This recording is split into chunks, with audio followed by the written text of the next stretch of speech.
Hello అండి, welcome to our channel. ఈరోజు మేము చూపించబోయే రెసిపీ గోంగూర పలావ్ అండి. దీనికి కావాల్సిన ఇంగ్రీడియంట్స్ గోంగూర, తర్వాత స్పైసెస్, ఆనియన్స్, పచ్చిమిర్చి, టమాటో, గార్లిక్ చాప్ చేసి పెట్టేసుకున్నాను, జింజర్, రైస్ ఆల్రెడీ సోక్ చేసి పెట్టేశానండి. ఇప్పుడు కుక్కర్ పెట్టేశాను, డైరెక్ట్ కుక్కర్లోనే చేస్తున్నాను. కుక్కర్ పెట్టేసి ఆయిల్ వేసి హీట్ చేశానండి. ఇప్పుడు ఆయిల్ హీట్ అయిన తర్వాత అన్ని స్పైసెస్ వేస్తున్నామండి. ఇవి అన్నీ కొంచెం వేగిన తర్వాత పచ్చిమిర్చి వేస్తాను. ఇప్పుడు పచ్చిమిర్చి వేస్తున్నాము.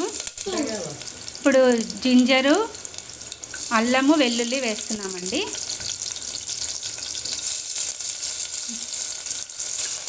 ఇవి కొంచెం వేగిన తర్వాత క్యాషు, ఆనియన్స్ వేసుకుందాము. క్యాషు, ఆనియన్స్, ఇప్పుడు క్యాషు, ఆనియన్స్ అన్నీ వేయించుకుందామండి. ఆనియన్స్ కొంచెం గోల్డెన్ బ్రౌన్కి వచ్చే వరకు. ఇప్పుడు ఆనియన్స్ వేగాయండి. టమాటాలు వేస్తున్నాము. టమాటాలు వేసుకొని టమాటాలు పూర్తిగా మ్యాష్ అయ్యే వరకు కాకుండా ఒక 2 సెకండ్స్ అలా మగ్గనిచ్చి ఆకు వేసుకొని మగ్గించుకోవాలి. ఇప్పుడు ఆకు వేసుకుందామండి. గోంగూర వేసుకొని అంతా ఒక 2 టైమ్స్ అలా కలిపిన తర్వాత బియ్యము, సాల్ట్, టేస్ట్కి తగ్గట్టు సాల్ట్ వేసేసుకొని కుక్కర్ మూత పెట్టేసి విజిల్ రాణించుకుంటే సరిపోతుంది. ఇప్పుడు ఇలా గోంగూర అంతా మగ్గిందండి. ఒక 2 సెకండ్స్లో మగ్గిపోతుంది. ఇప్పుడు మనము వాటర్ పోసేసుకొని సాల్ట్ వేసుకుందాము. ఇలా వాటర్ వేసుకుంటున్నామండి. ఫస్ట్ వాటర్ వేసుకొని బాయిల్ అయిన తర్వాత సాల్ట్, బియ్యము వేసుకొని మూత పెట్టేసుకుంటే సరే.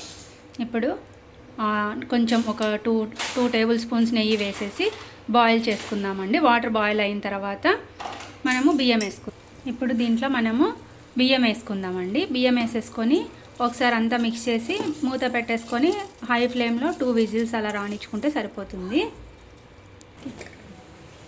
ఇప్పుడు ప్రెషర్ అంతా పోయిన తర్వాత మనకు గోంగూర పలావ్ రెడీ అయిపోయిందండి.